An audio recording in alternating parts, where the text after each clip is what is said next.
मुझे इस गिलहरी की सहायता करनी चाहिए।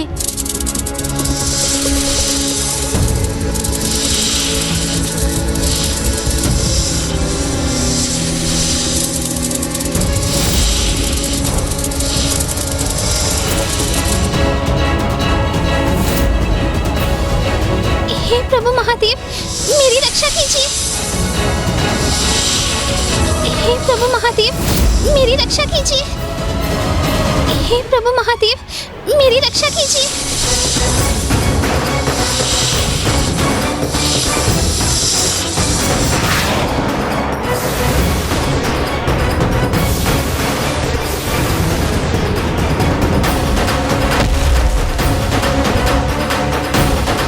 तुम सभी सर एक साथ आए, फिर भी मुझे कोई क्षति नहीं पहुंचा सके ना। मेरी गति, मेरी सूझबूझ से स्वयं की रक्षा कर ली मैंने। स्वयं की रक्षा कर ली मैंने। स्वयं की रक्षा कर ली मैंने। स्वयं की रक्षा। देखा गजानन, जब तक उस गिलहरी ने स्वयं की रक्षा को प्रभु शिव शंकर शंभू की कृपा पर आधारित किया हुआ था, वो निरंतर उसकी सुरक्षा करते रहे। किंतु जैसे ही उस गिलहरी में अहंकार का समावेश हुआ और उसे ऐसा प्रतीत होने लगा कि वो स्वयं ही अपनी रक्षा कर रही है, तब वो प्रभु की कृपा से वंचित हुई। वो काल का ग्रास बन गई। जब आप स्वयं को ही सब कुछ अर्थात अपने भाग्य के कर्ता धर्ता मानने लगते हैं, तो ईश्वर का साथ छूट जाता है। तो आप ये कहने का प्रयास कर रहे हैं लंकेश कि जो ईश्वर पर विश्वास रखकर सदा उन्हें अपने साथ रखते हैं, ईश्वर भी सदैव उनके साथ रहते हैं। उचित कहा गौरी पुत्र। प्रभु के अगले अवतार से तो हमें यही सीख प्राप्त होती है। प्रभु के कौन से अवतार लंकेश? भिक्षुवर्य अवतार।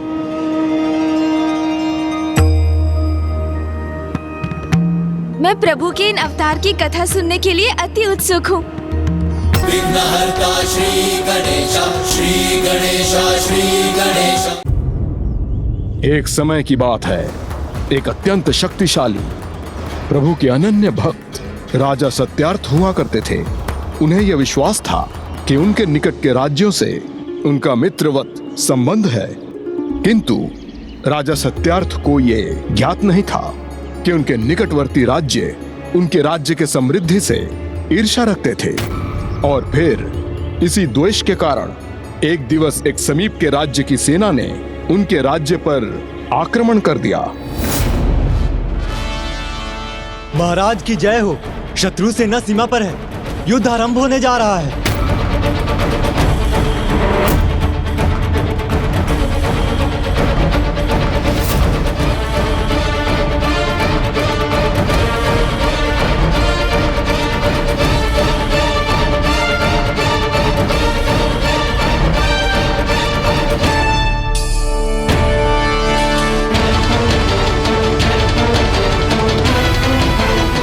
स्वामी, विजयी होकर लौटिएगा।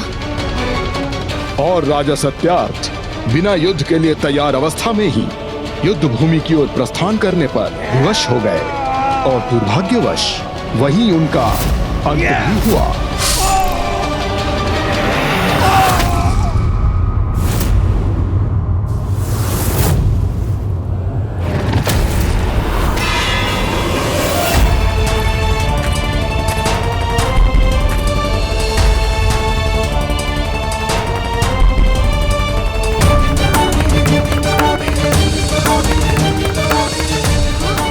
और उनकी गर्भवती रानी को अपना राजभवन त्याग कर वनवास करने पर विवश होना पड़ा। किसी प्रकार रानी वहीं वन में छिपी रही और फिर उन्होंने उसी दीनहीन अवस्था में शीघ्र ही एक पुत्र को भी जन्म दिया।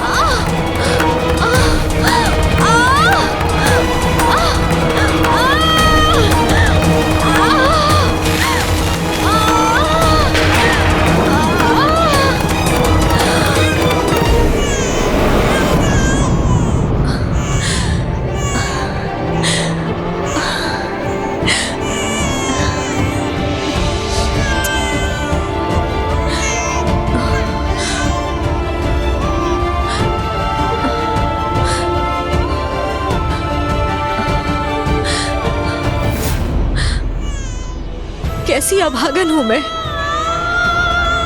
अपने स्वामी को खोने का दुख भोग रही हूं और अब इस राजमहल के स्थान पर अपने पुत्र को इस निर्जन वन में जन्म देने पर विवश हुई हूं मैं। किंतु ये तो प्रभु महादेव की ही कृपा है कि इतना सब होने के उपरांत भी तुम मेरी बाहों में सुरक्षित हो मेरे पुत्र। प्रभु की कृपा के बिना ये कदापि संभव नहीं था।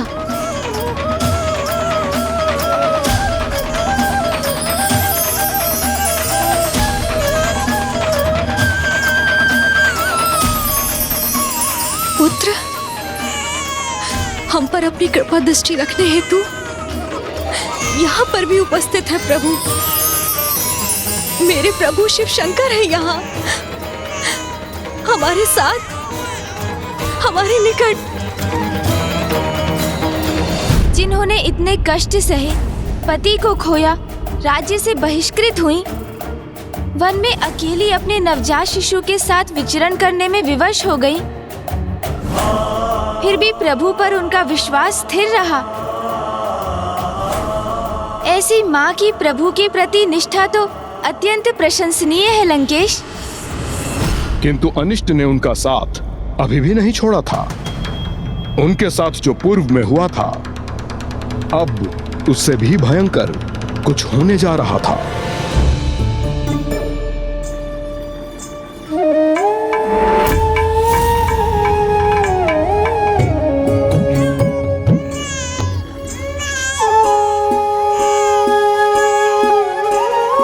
देखो पुत्र, अब तुम्हारे पिता तो नहीं, किंतु तुम उनके अभाव से कभी प्रभावित मत होना। सदा जगत पिता महादेव में विश्वास रखना, प्रभु भोलेनाथ में आस्था रखना, क्योंकि अब वो ही तो तुम्हारे पिता हैं। वो सदा तुम्हारी रक्षा करेंगे। पुत्र, अब हम तुम मिलकर प्रभु महादेव की आराधना करेंगे, किंतु उसके पूर्व तुम्हारी माँ को स्नान करना होगा।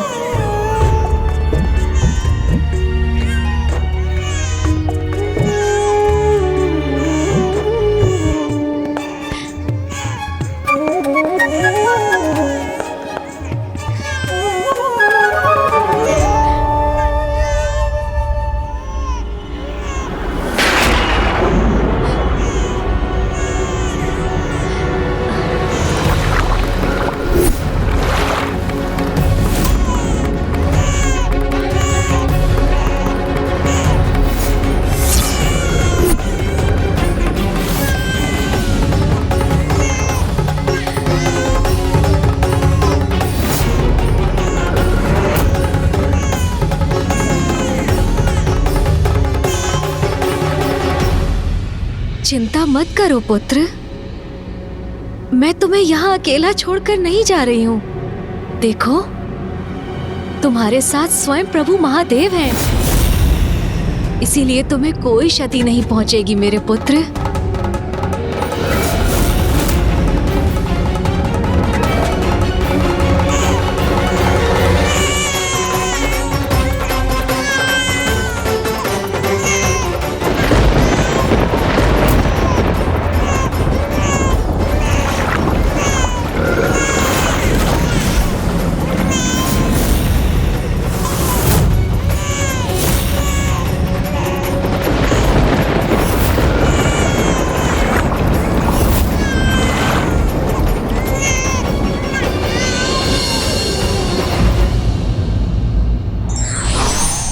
व्यक्ति को सांसारिक वस्तुओं के प्रति आसक्ति नहीं रखनी चाहिए, क्योंकि आसक्ति से मुक्त होकर ही मनुष्य ईश्वर के समीप हो सकता है।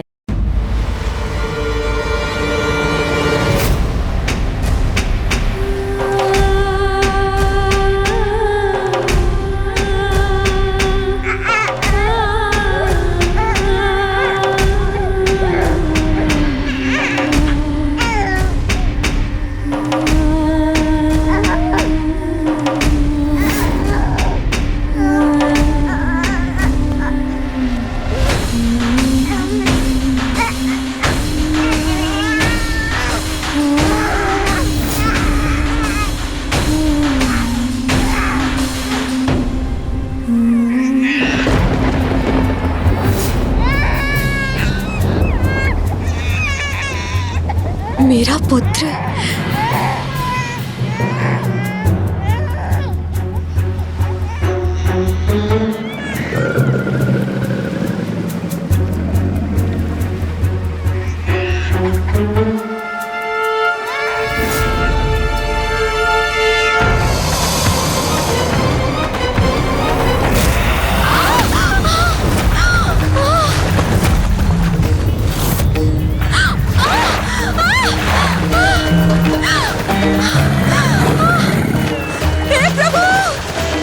मेरी गुहार सुनिए महादेव।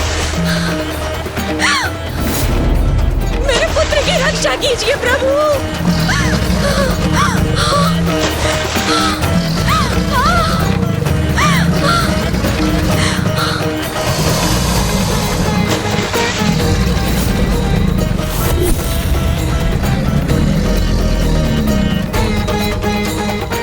तुम्हें कुछ नहीं होगा पुत्र, भोलेनाथ पर भरोसा रखना।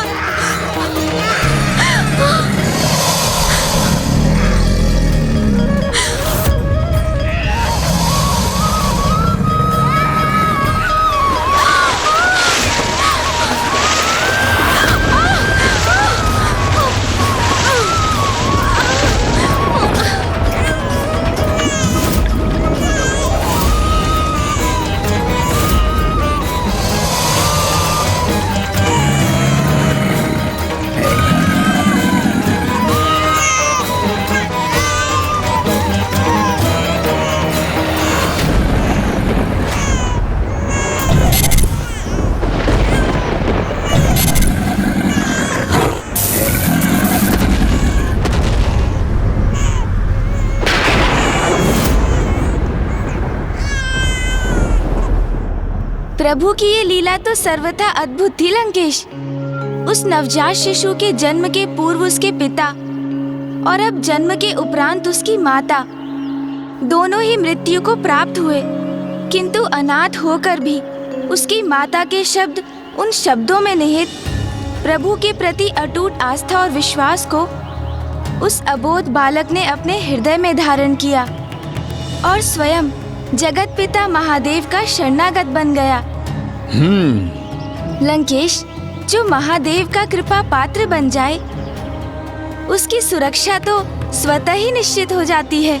यही तो भक्ति का मूल मंत्र है गौरी पुत्र। जहाँ विश्वास है, आस्था है, वहीं प्रभु शिव शंकर शंभू का वास है। किंतु फिर उस विश्वास, उस आस्था का क्या परिणाम हुआ लंकेश, जिसके साथ एक असहाय माँ अपने नवजात शिशु को उस निर्जन और भयंकर वन में अकेला छोड़ने पर विवश हो गई थी? वो भयंकर वन तब और भी भयंकर होने वाला था गौरी पुत्र, क्योंकि अब शीघ्र सूर्यास्त के साथ रात्रि का आरंभ होने जा रहा था।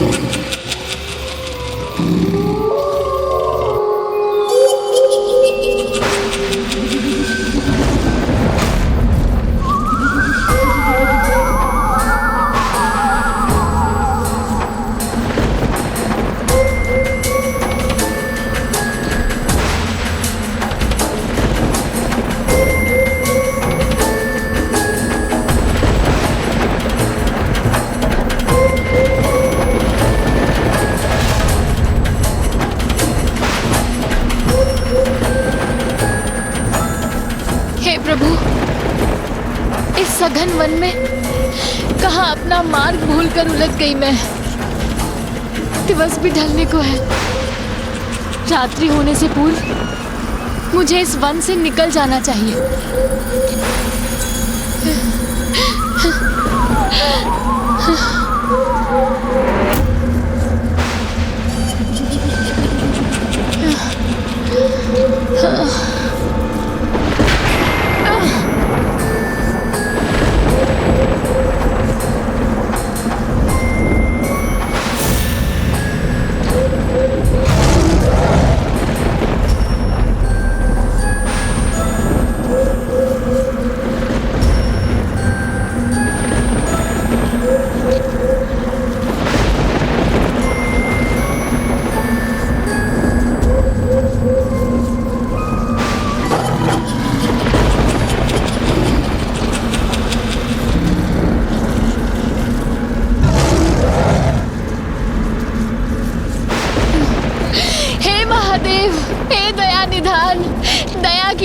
भिक्षुणी पर अभी अंधकार मत होने दीजिए प्रभु।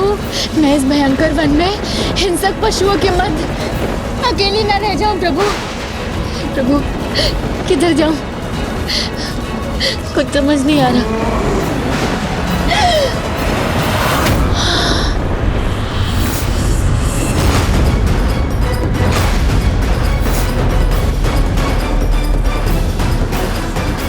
कदाचित कोई पशु घात लगाए बैठा है।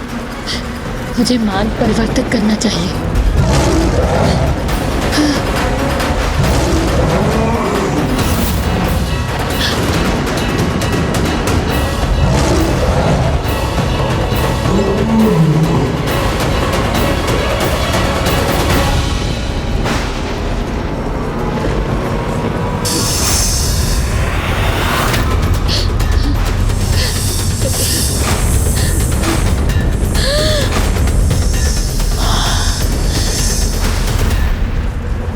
यहाँ तो पग पग पर संकट है।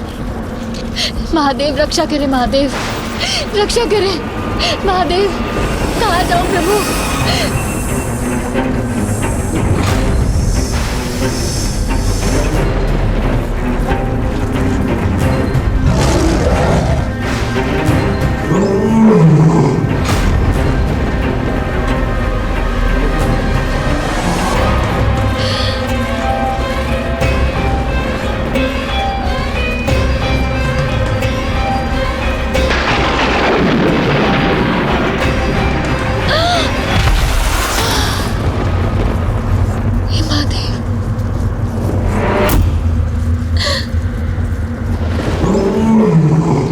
सिंह की गर्जना।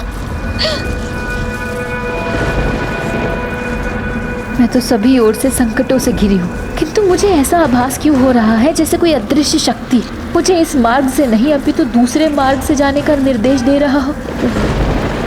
किंतु मैं जाऊं तो जाऊं किस दिशा में।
महादेव सहायता करे प्रभु। इस भयानक वन में अकेले कैसे रहूंगी मैं।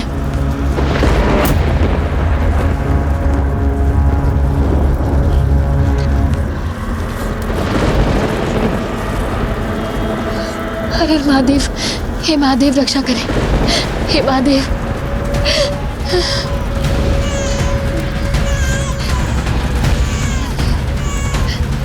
रक्षा करे महादेव। ये वन तो विकट उलझाव के समान है। मैं पुनः वहीं पहुंच गई जहां कुछ समय पूर्व थी।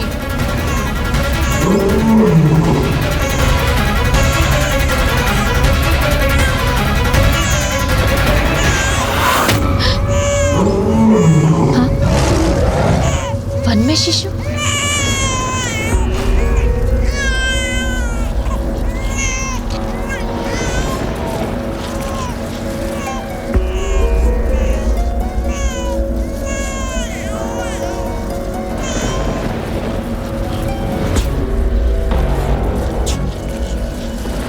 ये नवजात शिशु इस घने जंगल में कैसे?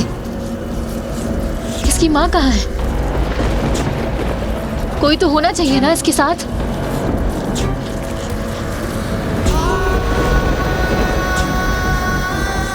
यहाँ तो मुझे कोई नहीं दिखाई दे रहा।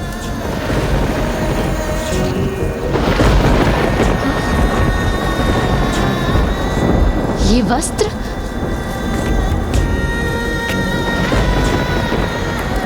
अर्थात अकेला नहीं था ये शिशु। अवश्य इसकी माँ इसके साथ थी, जो अब किसी हिंसक पशु का ग्रास बन चुकी है।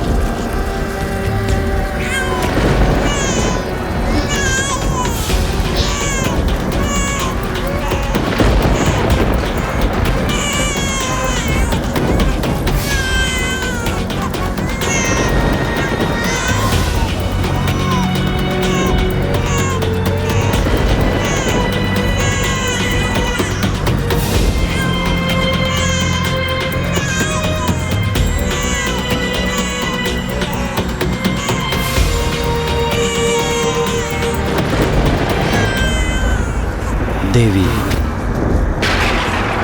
आपका आंचल रिक्त है और इस शिशु को भी ममता भरे आंचल की आवश्यकता है।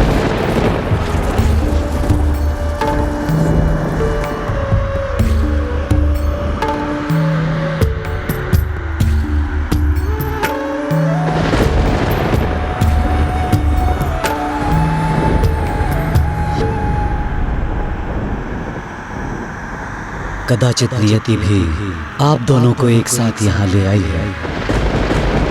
आप दोनों इस विशाल जगत में एकाकी हैं। इस शिशु के पालन पोषण के लिए, सभ्य और संस्कारी बनने के लिए इसे आवास और मनुष्यों की अच्छे संगत की आवश्यकता होगी।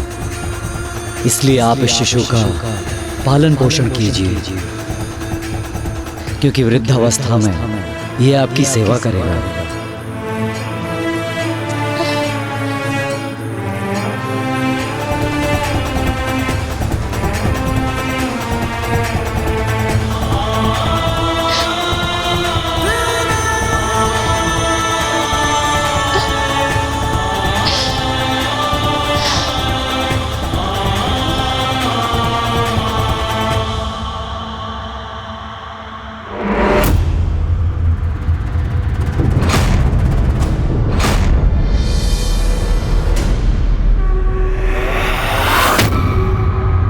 भिक्षुक, मुझे तो ऐसा आभास हो रहा है जैसे नियति ने नहीं, स्वयं मेरे भोलेनाथ ने हम दोनों का साथ निर्धारित किया है।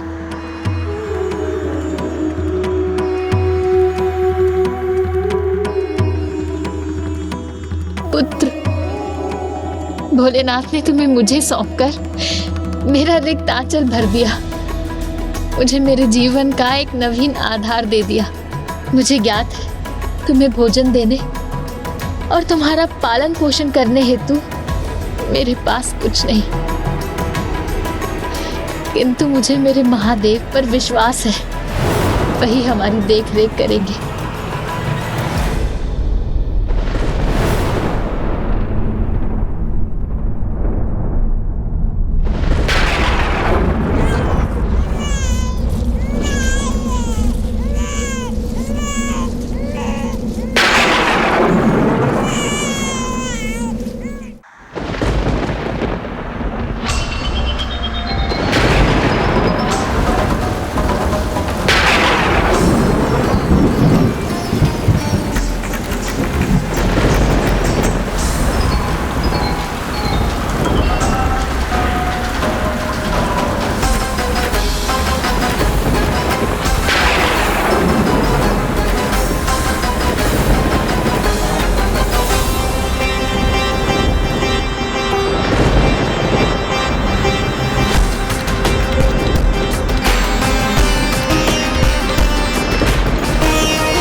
प्रभु महादेव पर पूर्ण आस्था होती है, उन पर वो सदैव कृपा दृष्टि रखते हैं। ये घटना तो इसका ही एक और उदाहरण थी। आयु में वृद्धि होने के साथ वो बालक प्रभु शिव शंकर शंभू के प्रति अपनी दोनों माताओं का अटूट विश्वास और आस्था आत्मसात करता गया।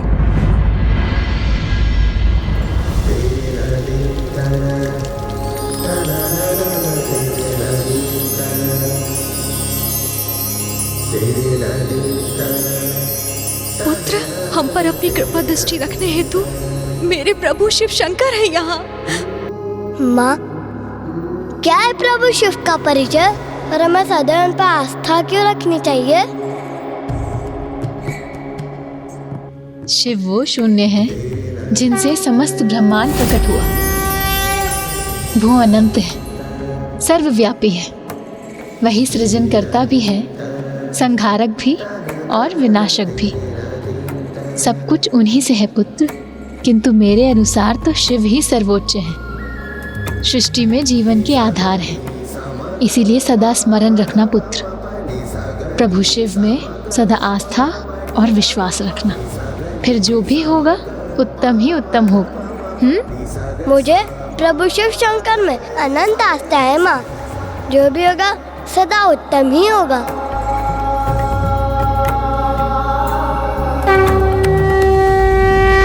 ज्ञान में समृद्ध किंतु धन से दरिद्र होने के कारण भिक्षुणी माता के द्वारा उस बालक का लालन पालन करना कदापि सरल नहीं था। किंतु जब भी वो दोनों ऐसी किसी कठिनाई का सामना करते तो कोई ना कोई चमत्कार उनको उस कठिनाई से मुक्त कर देता। माँ, मुझे भूख लगी है माँ, कुछ खाने को दो ना माँ।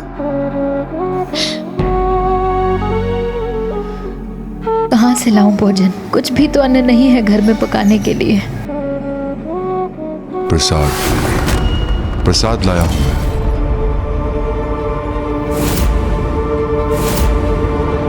कौन?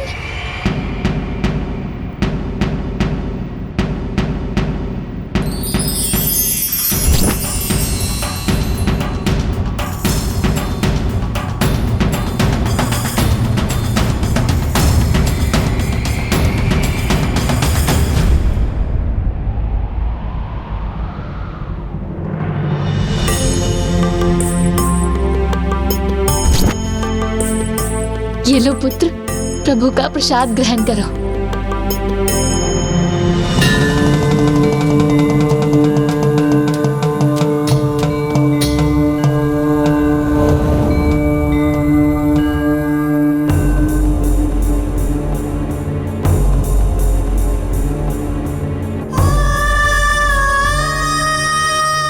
कितना तीव्र ज्वर है तुम्हें पुत्र,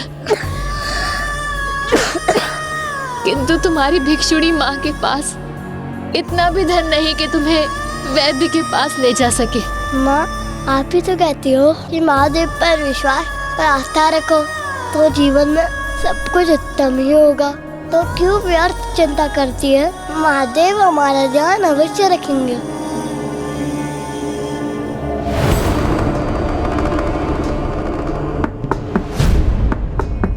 बाहर बहुत वर्षा हो रही है देवी, तो क्या मैं यहाँ आपके द्वार पर इस वर्षा के थमने की प्रतीक्षा कर सकता हूँ?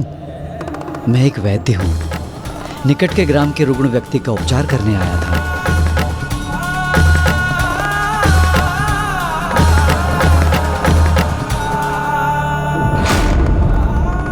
वैद्य स्वयं आ गए यहाँ। ये भी आप ही की कृपा है महादेव।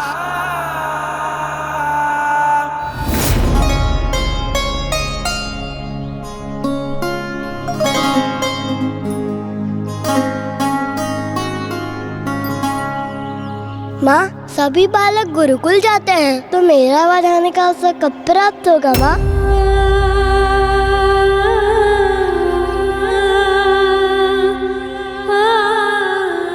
धन के अभाव में मैं तुम्हें गुरुकुल भी नहीं भेज सकती पुत्र। तुम्हारी माँ के पास गुरु दक्षिणा देने के लिए कुछ भी तो नहीं, वो रिक्त है। बताइए ना माँ, मैं कब जा सकूंगा गुरुकुल? जब महादेव की इच्छा होगी तब। चलो।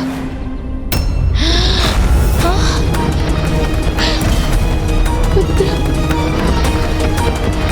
पुत्र।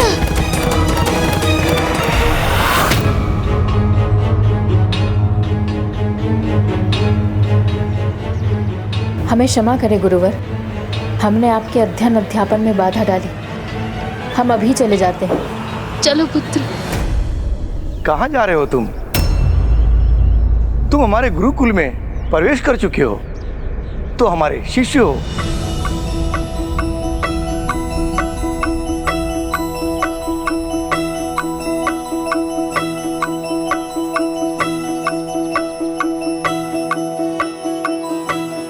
प्रणाम गुरुदेव। तुम्हारा नाम क्या है बालक? क्या नाम है तुम्हारा? पुत्र। मेरा नाम तो पुत्र है गुरुदेव। पुत्र? हाँ गुरुदेव, मेरी माँ तो मुझे पुत्र कहकर ही पुकारती है, तो मेरा नाम तो पुत्र हुआ ना। और मेरे सखा मुझे मित्र कह के पुकारते हैं, और आप सभी मुझे सहपाठी कह के पुकार सकते हैं। इसीलिए पुत्र, मित्र, सहपाठी, शिष्य और शिव भक्त, यही मेरा नाम है। जो आपकी इच्छा हो आप उस नाम से पुकार लीजिए। तुम तो सर्वथा विलक्षण हो पुत्र। इसे धर्म के उस रहस्य का ज्ञान है जो तुम्हारी आयु में अन्य सभी से गुप्त रह जाता है। इसलिए समस्त संसार में जो तुम्हारा नाम प्रचलित होगा वो है धर्मगुप्त। आपको कोटि कोटि धन्यवाद गुरुदेव। ये तो मेरा सौभाग्य है कि मुझे मेरा नवीन नाम स्वयं मेरे गुरुदेव ने प्रदान किया।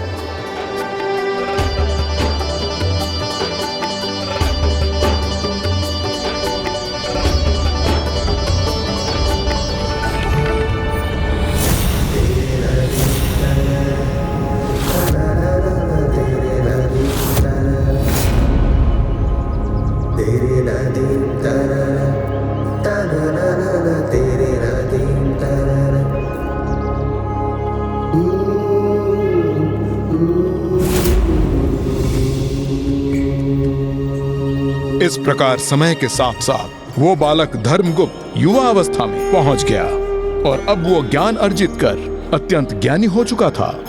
प्रभु शिव शंकर शंभु पर उसकी आस्था और भी दृढ़ हो गई थी।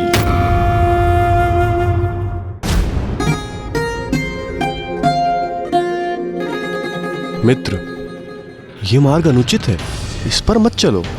ये अनुचित मार्ग नहीं है मित्र, ये तो हमारे गृह के लिए सबसे छोटा रास्ता है। धर्मगुप्त, कदाचित तुम्हें ज्ञात नहीं, इस वन में राज विरोधी सशस्त्र दस्यु समूह घात लगाए हुए रहते हैं, और इसलिए इस मार्ग से जाना तो स्वयं संकट को आमंत्रित करने जैसा है। भानु, इस प्रकार भयभीत होने की आवश्यकता नहीं है। हमें विश्वास के साथ आगे बढ़ना चाहिए। मुझे तो प्रभु शिव शंकर में संपूर्ण विश्वास है, पूर्ण आस्था है। उनकी कृपा से जो भी होगा सर्वथा उत्तम ही होगा। यदि तुम भी उनमें वैसा ही विश्वास रखने में समर्थ हो तो मेरे साथ आओ, अन्यथा मैं अकेला ही आगे बढ़ जाऊंगा।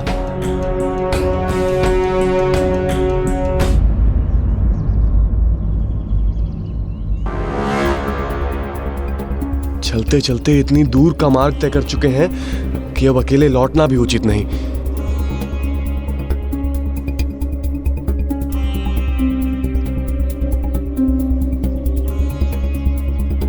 मित्र, अरे किस मूर्ख ने यहाँ इतनी सारी शिलाएं स्थित कर दी? कदाचित उसी ने मित्र, जिसने यहाँ कुछ छिपाने का प्रयास किया है। ध्यान से देखो मित्र भानु,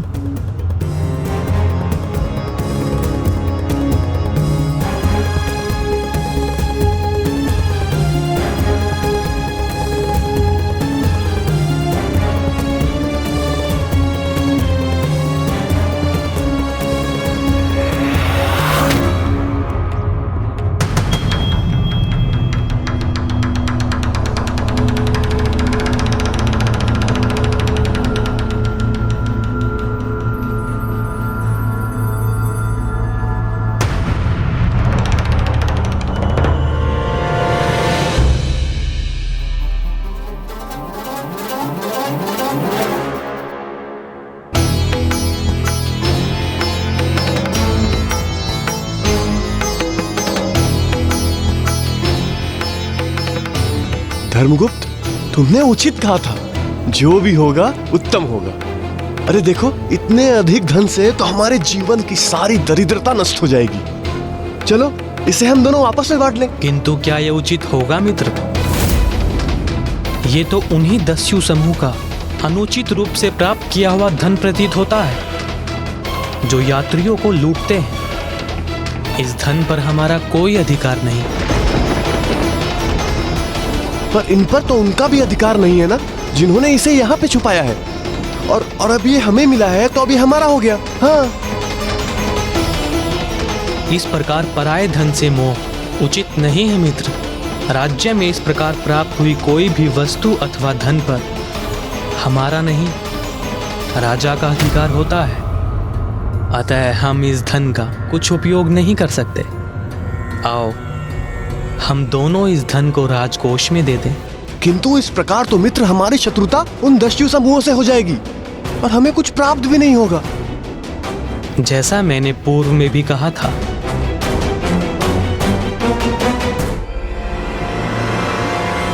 मुझे प्रभु शिव में पूर्ण आस्था है। जो होगा उत्तम ही होगा।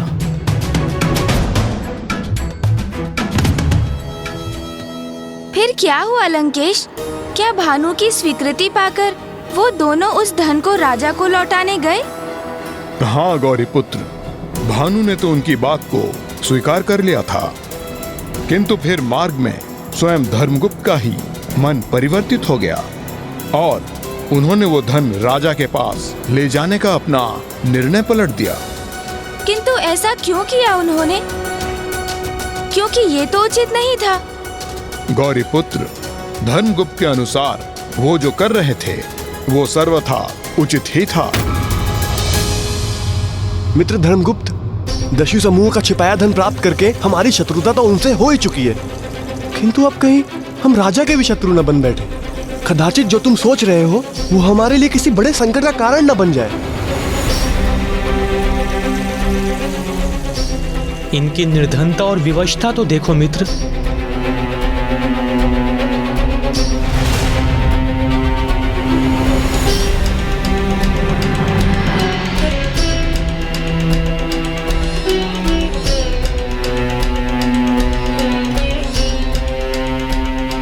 यहाँ अकाल और भूकंपन के प्रकोप के उपरांत इनके लिए कुछ भी शेष नहीं रहा है। तो क्या इस धन से इनकी सहायता कर हम कुछ अनुचित कर रहे हैं?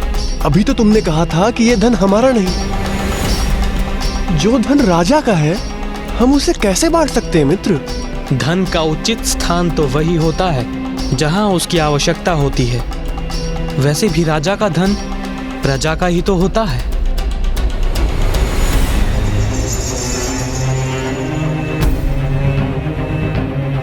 एक बार उचित प्रकार से विचार कर लो मित्र। कहीं दस्यु समूह और राजा दोनों से शत्रुता का भयंकर परिणाम न भुगतना पड़े हमें। जैसा कि मैंने पूर्व में भी कहा था, मुझे अपने प्रभु शिव शंकर में पूर्ण आस्था है। जो होगा उत्तम ही होगा।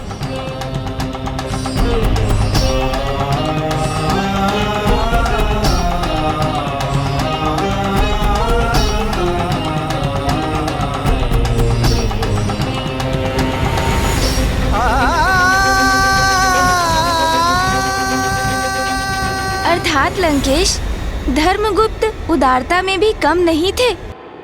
हाँ गौरी पुत्र, किंतु धर्मगुप्त की उस उदारता का उन निर्धन असहाय ग्रामीणों पर अत्यंत विपरीत परिणाम होने वाला था। किंतु क्यों और कैसे लंकेश? विदर्भ नरेश की जय हो। गुप्तचर, मेरे समक्ष प्रस्तुत होकर इस प्रकार शांत क्यों हो? कहो क्या समाचार लाए हो? शीघ्र कहो।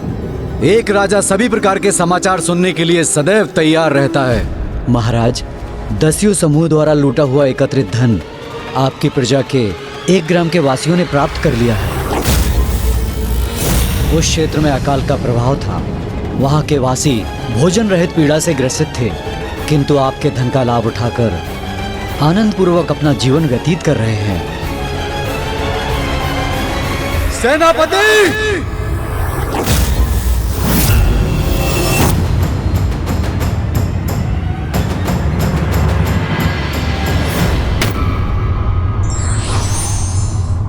जो सच्ची निष्ठा से ईश्वरीय पथ पर होते हैं उन्हें भगवान सदैव विकट परिस्थिति में भी मार्ग दिखाते रहते हैं। धर्मगुप्त, मैंने तुमसे कहा था ना, जो तुम कर रहे हो सर्वथा अनुचित है। मत करो, अन्यथा संकट में पड़ जाओगे। क्या हुआ भानु? किस संकट की बात कर रहे हो तुम? अरे वही जिसका संदेह था हमें, तुम्हारी उदारता का दंड उन असहाय निर्धन ग्रामीणों को प्राप्त होने जा रहा है, जिन्हें तुम दान में धन नहीं, एक नवीन विपदा देकर आए हो। राजा ने उन सभी को आजीवन कारावास का दंड दे दिया है। अब कहो, क्या तुम्हें अभी भी प्रभु महादेव पे आस्था है? क्या आप भी कहोगे जो होगा उत्तम होगा?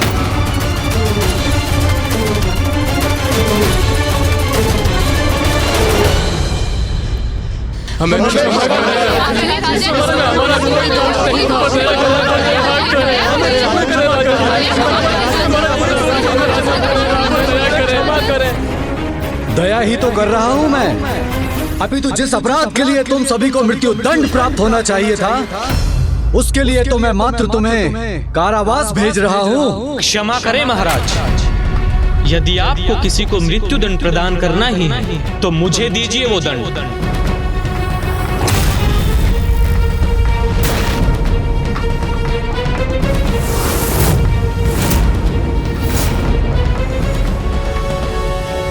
क्योंकि महाराज, इन सभी को उस धन से सहायता प्रदान करने वाला मैं ही था। सैनिकों,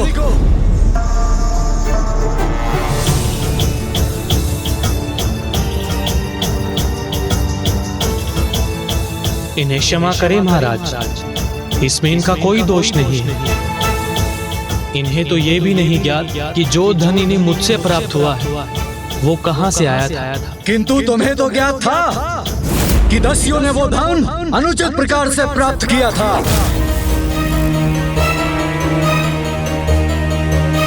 अर्थात उचित कहा तुमने। मेरे वास्तविक अपराधी तो तुम हो, ये ग्रामीण नहीं। सैनिकों, इन ग्रामीणों को मुक्त कर दो और इसे बंदी बनाओ।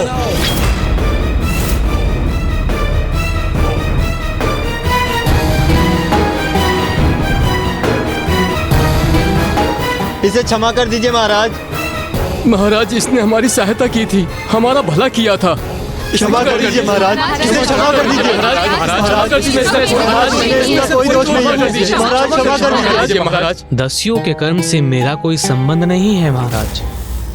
मुझे वो धन वन में गड़ा हुआ मिला था। अच्छी कृत्रिम कथा की रचना की है तुमने, किंतु अब इस अपराध के परिणाम को प्राप्त करने से तुम्हें मुक्ति प्राप्त नहीं हो सकती। शीघ्र बताओ मुझे, किस दस्यु मुखिया के अधीन हो तुम? अन्यथा तुम्हें मृत्युदंड अवश्य प्राप्त होगा। हे महान विदर्भ नरेश, हे महाराज, आपके, मेरे और हम सभी के एक ही तो भाग्य विधाता है, और वो है स्वयं प्रभु महादेव। मैं तो उन्हीं के अधीन हूँ, वही मेरे एकमात्र मुखिया हैं। मेरे साथ शब्दों की क्रीड़ा मत करो। शीघ्र बताओ, तुम्हारे दस्यु मुखिया कौन हैं? अन्यथा मृत्यु दंड प्राप्त करने के लिए तैयार हो जाओ। जो सत्य था मैंने कह दिया महाराज। अब मेरे कथन पर विश्वास करना न करना आप पर निर्भर करता है। तो ये भी मत भूलो कि तुम्हारा जीवन शेष रहेगा अथवा नहीं, ये भी मेरा ही निर्णय है। नहीं महाराज, मुझे क्षमा करें, किंतु मेरे जीवन और मृत्यु के निर्धारक आप नहीं। क्या कहा तुमने? मुझे मृत्यु दंड देने मात्र से मेरी मृत्यु सुनिश्चित नहीं कर सकते आप महाराज, क्योंकि मेरी मृत्यु तो तभी होगी जब मेरे प्रभु की इच्छा हो। इतना दुस्साहस! चौर्य कर्म करने के उपरांत भी उसका प्रायश्चित करने के स्थान पर स्वयं महाराज से उदंडता कर रहे हो। अब तुम्हारी मृत्यु से कोई भी तुम्हारी रक्षा नहीं कर सकता। कल प्रातः सूर्योदय के साथ इस दस्युग नगर के मध्य में मृत्यु दंड प्रदान किया जाए।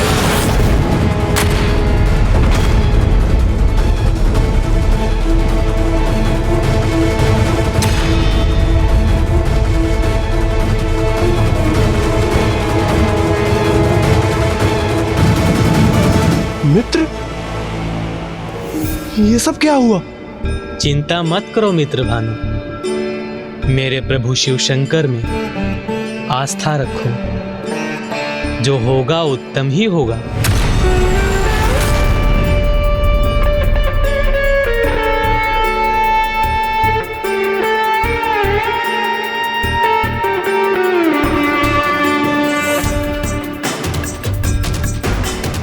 विचित्र है प्रभु में इसकी आस्था। मृत्यु दंड के उपरांत भी इसके मुख पर यही शब्द है, जो होगा उत्तम ही होगा।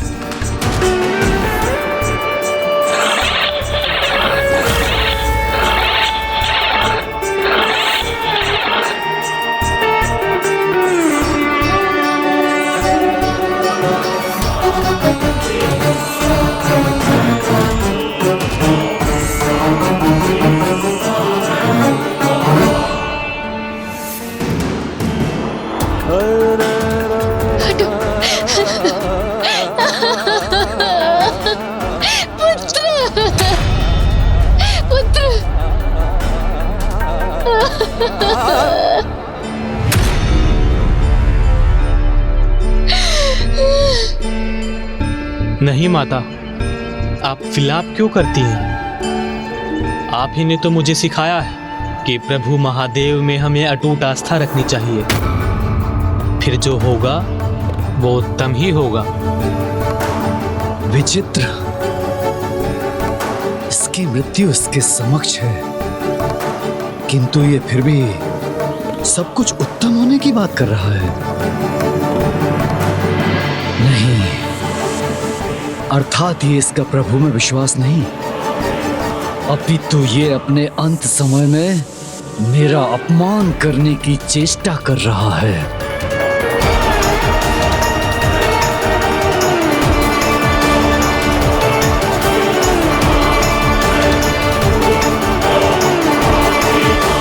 अब संपूर्ण राज्य को ज्ञात हो जाएगा कि विदर्भ नरेश के साथ उद्दंडता करने का दुस्साहस करने वाले की कैसी दुर्दशा होती है।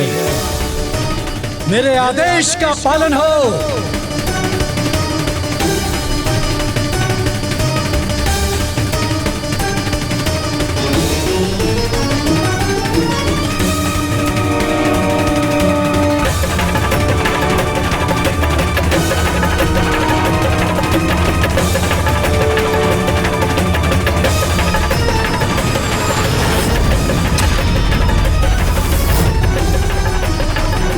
पूर्ण आस्था है मुझे अपने भगवान में, जो होगा उत्तम ही होगा।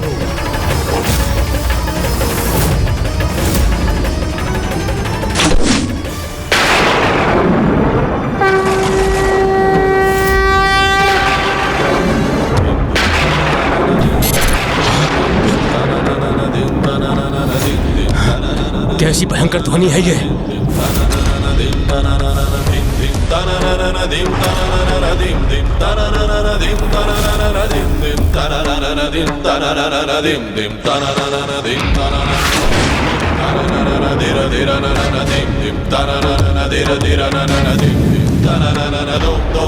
ये बाण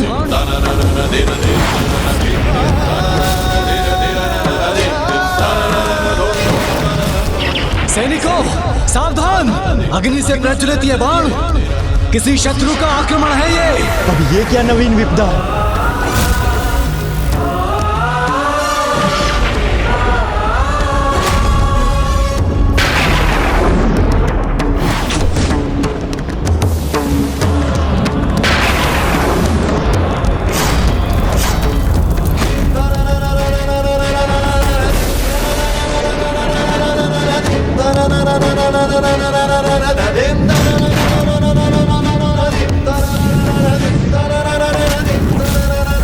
जय प्रभु भोलेनाथ।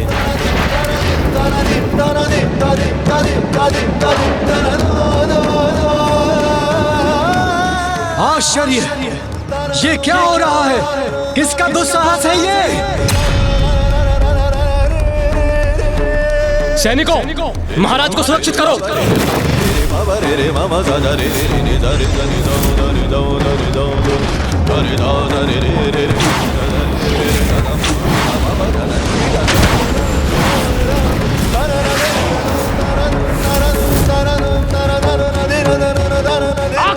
यहाँ कोई शेष न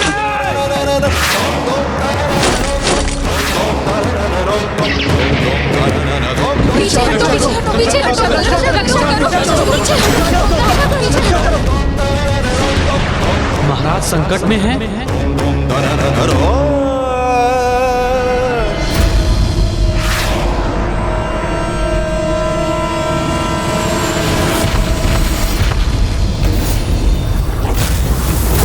जय प्रभु महादेव।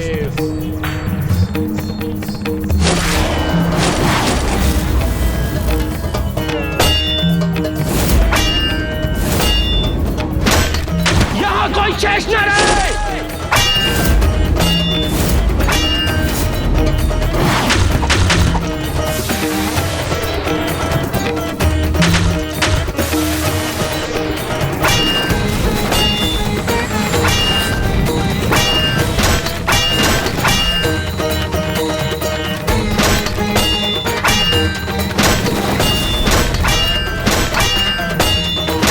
मैंने जिसे मृत्यु दंड दिया वो अपने अद्भुत पराक्रम से मेरी रक्षा कर रहा है।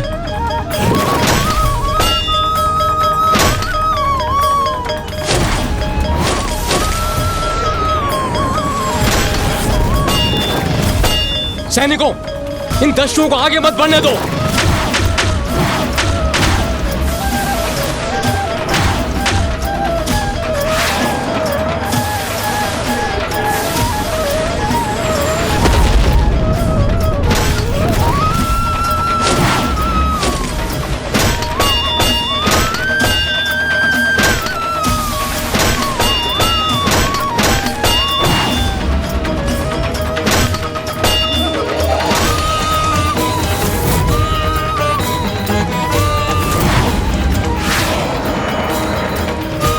ये दस्यु तो सैनिकों को आहत कर रहे हैं। इन्हें मुझे ही रोकना होगा।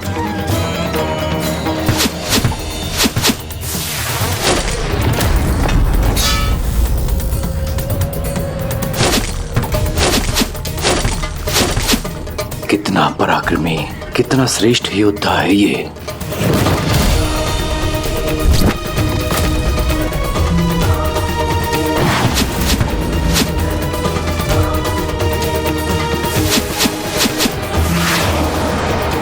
जय शिव शंकर भोलेनाथ।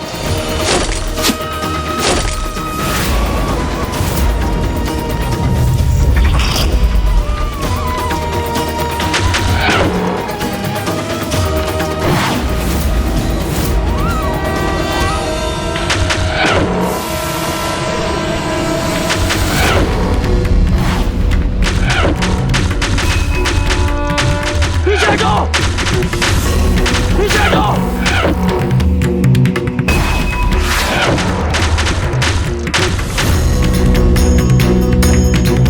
मेरी सेना जिसके समक्ष असफल हो गई उन्हें इस योद्धा ने अकेले ही रोक दिया।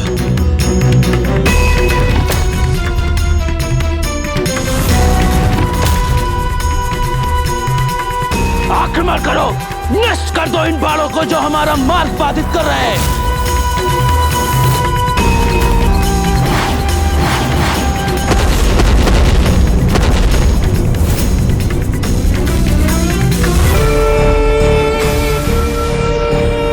हमारे बाण इनके बाणों को क्षति पहुंचाने में अक्षम क्यों हैं? पुनः प्रयास करो।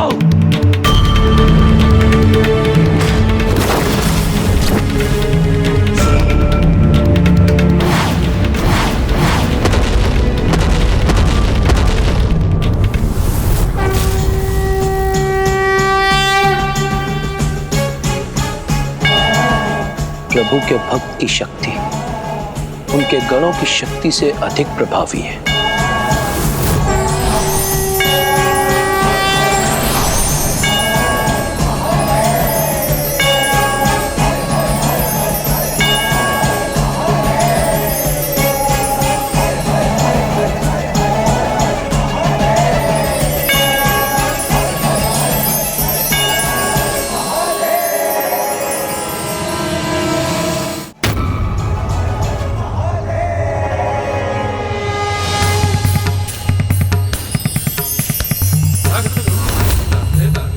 कौन है दस्यु मुखी जिनकी इतनी दिव्य ऊर्जा है?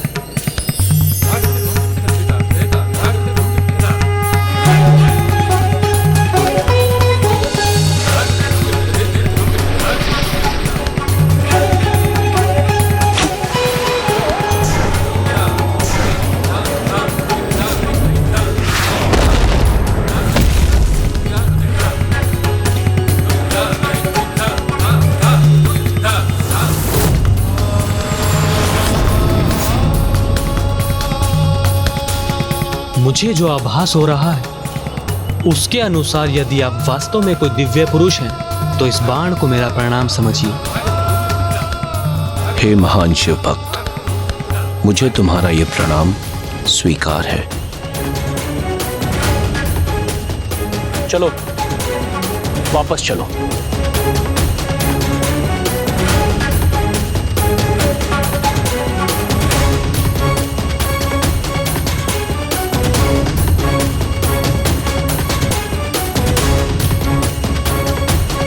अद्भुत है इसका युद्ध कौशल। महान शिवभक्त धर्मगुप्त की, महान शिवभक्त धर्मगुप्त की, महान शिवभक्त धर्मगुप्त की, महान शिवभक्त धर्मगुप्त की, महान शिवभक्त धर्मगुप्त की।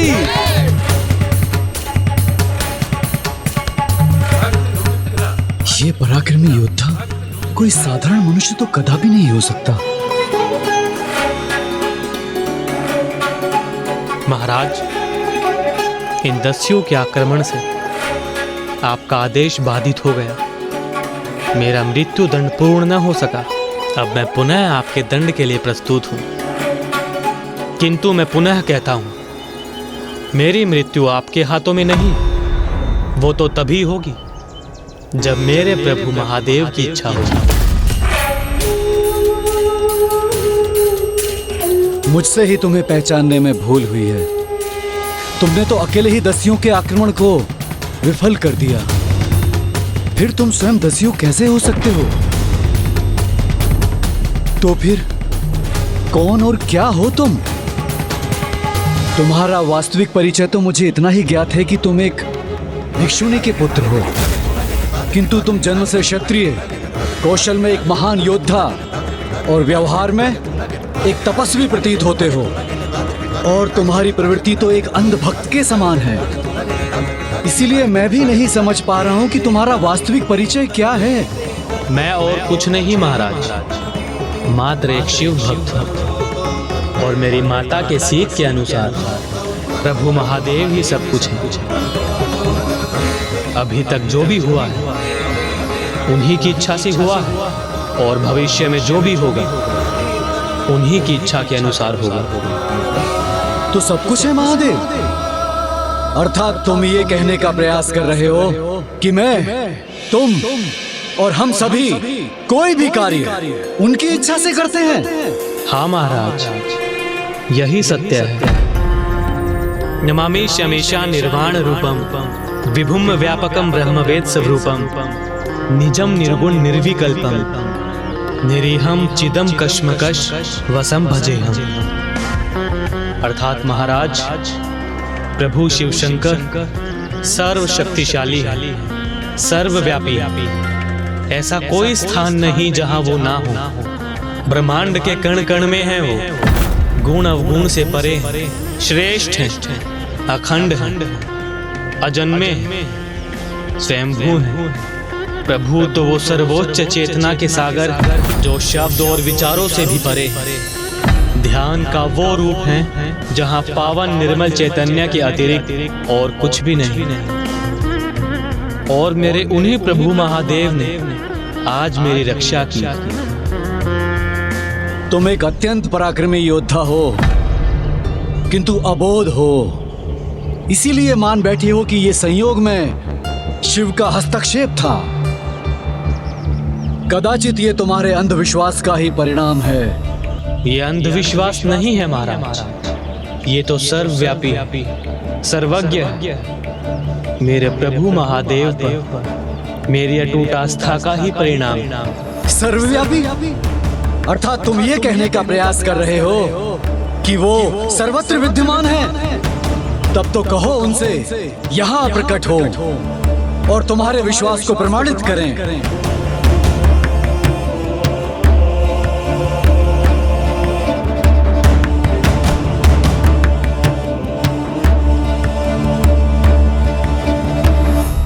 हे महाराज, आप एक भक्त की अटूट आस्था को चुनौती देने की भूल क्यों कर रहे हैं? यदि वास्तव में ये इसकी अटूट आस्था है और ये इसका अंधविश्वास नहीं, तो सर्वव्यापी भगवान को स्वयं यहाँ प्रकट होना चाहिए। तभी तो ये प्रमाणित होगा कि यहाँ जो कुछ भी घटित हुआ है उसके कारण वही है।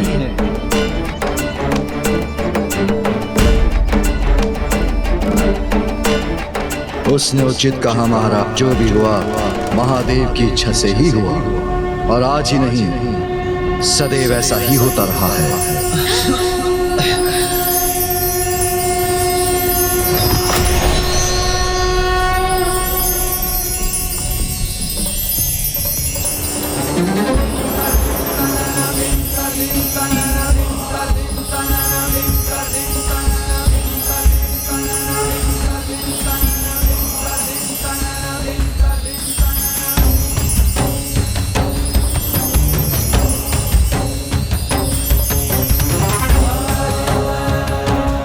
वही दिव्य भिक्षुक है पुत्र, जिनके कहने पर वन में मैंने तुम्हें पुत्र रूप में स्वीकार किया था।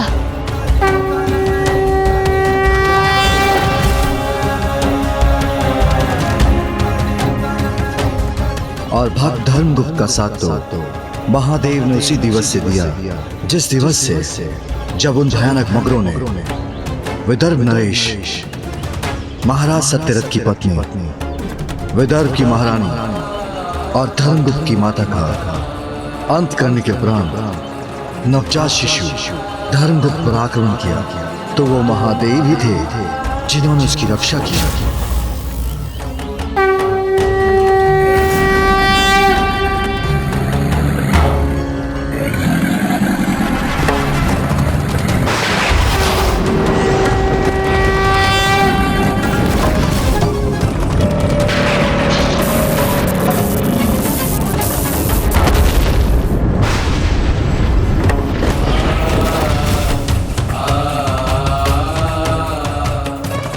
वो शिव ही थे जिनके हस्तक्षेप के कारण भक्त धर्मगुप्त की माता को उसके निकट जाने की प्रेरणा प्राप्त हुई।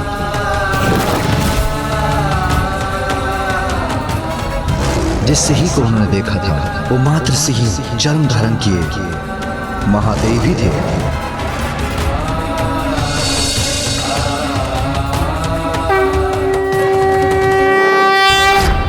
शिव, वो स्वयं प्रभु शिव ही थे।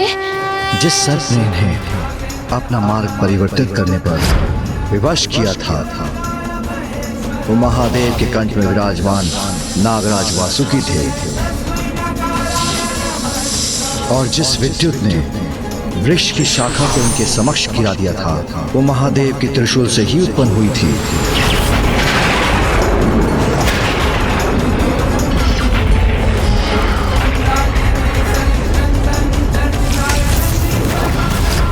आपकी दरिद्रता के उन दुर्दिनों में भी जब आपके पास भोजन हेतु कुछ भी नहीं था, तब जो हाथ आपकी कुटिया में प्रसाद छोड़ जाते थे वो हाथ शिव शंकर महादेव के ही थे। जब धर्मगुप्त के अस्वस्थ होने पर वैद्य अचानक स्वयं प्रकट हो गए थे, वो भी शिव ही थे। जिस अनियंत्रित बैल के कारण धर्मगुप्त और आप उस गुरुकुल में शरण प्राप्त करने पर विवश हुई थी, वो भी शिव शंकर ही थे।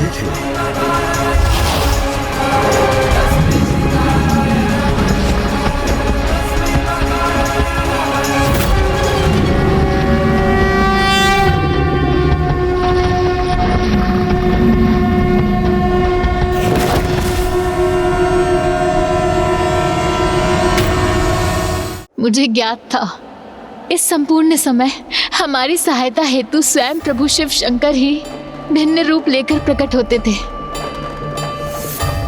उन दस्युओं को लूट का धन वन में छिपाने के लिए प्रेरित करने वाले वो भी शिव ही थे।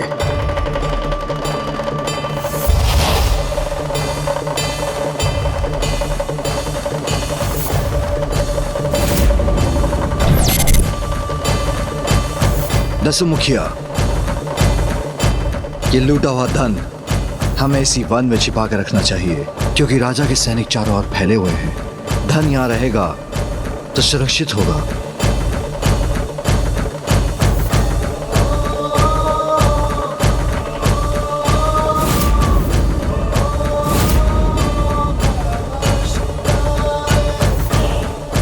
और आपका गुप्तचर बनकर आपको ग्रामीणों के मध्य उस धन की वितरण की सूचना देने वाले वो भी शिव ही थे। महाराज, दसियों समूह द्वारा लूट का एकत्रित धन आपकी ही प्रजा में ग्राम के वासियों ने प्राप्त कर लिया है। और अभी जिनके आगमन से धर्मगुप्त का मृत्यु दंड टला, वह आक्रमणकारी दस्यु कोई अन्य नहीं, महादेव के भेजे हुए गण ही थे। नहीं माता, आप विलाप क्यों करती हैं? आप ही ने तो मुझे सिखाया है, प्रभु महादेव में हमें अटूट आस्था रखनी चाहिए। फिर जो होगा वो उत्तम ही होगा।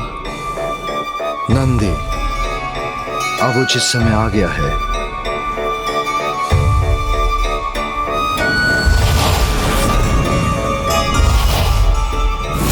और अभी जो यहाँ प्रकट होकर हमसे ये संवाद कर रहे हैं, जो ये प्रमाणित करने आए हैं कि मेरी भक्ति मेरा अंधविश्वास नहीं, मेरे प्रभु के प्रति मेरी अटूट आस्था है, वो भी अन्य कोई नहीं, स्वयं मेरे प्रभु शिव शंकर महादेव ही हैं।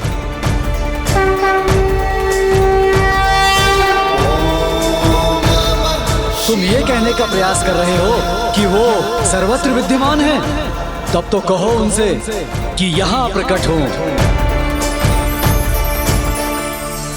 ओम नमः शिवाय।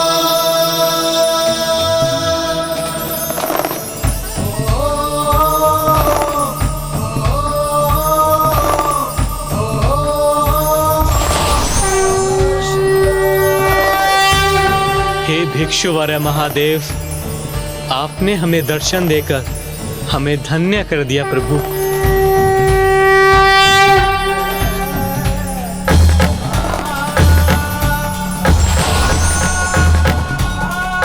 तुमने शरणागत होने का चरम भाव प्रस्तुत किया है। जिस प्रकार तुमने कभी मुझ पर अपनी अटूट आस्था का परित्याग नहीं होने दिया, वैसे मैं भी तुम्हारा परित्याग नहीं कर सकता। हे प्रभु, आपने तो मेरा साथ कभी नहीं छोड़ा, फिर मेरे माता पिता को उनकी सुरक्षा से वंचित क्यों होने दिया आपने? पुत्र, जिन मां ने तुम्हें जन्म दिया उन्हें भी मुझ में अटूट आस्था थी, किंतु उन्होंने अपने पूर्व जन्म में अपने पति की दूसरी गर्भवती पत्नी का वध कर एक घोर पाप किया था। इसलिए इस जन्म में मातृत्व का सुख भोगने का अवसर प्राप्त नहीं हुआ।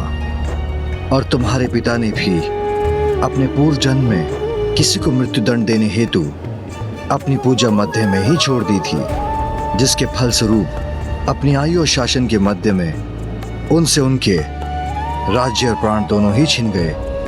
किंतु उनके इस जन्म के सुकर्मों के फलस्वरूप तुम जीवित हो, और अब तुम्हारे सुकर्म ईश्वर में तुम्हारी अटूट आस्था से तुमने संसार के समक्ष प्रमाणित कर दिया है।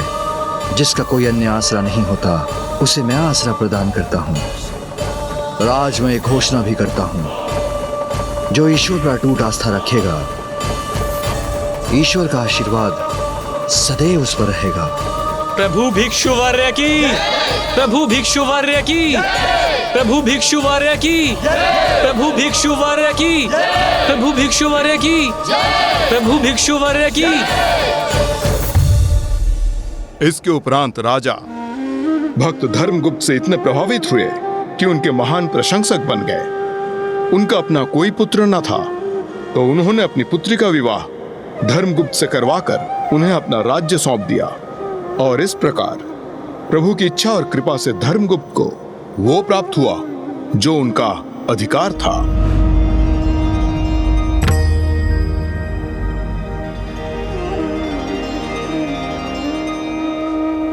इस प्रकार प्रभु महादेव ने उत्तम जीवन का अगला सूत्र संसार के समक्ष प्रकट किया। अपने ईश्वर में आस्था कभी नहीं खोनी चाहिए, क्योंकि प्रभु किसी न किसी रूप में भक्त का साथ अवश्य देते हैं।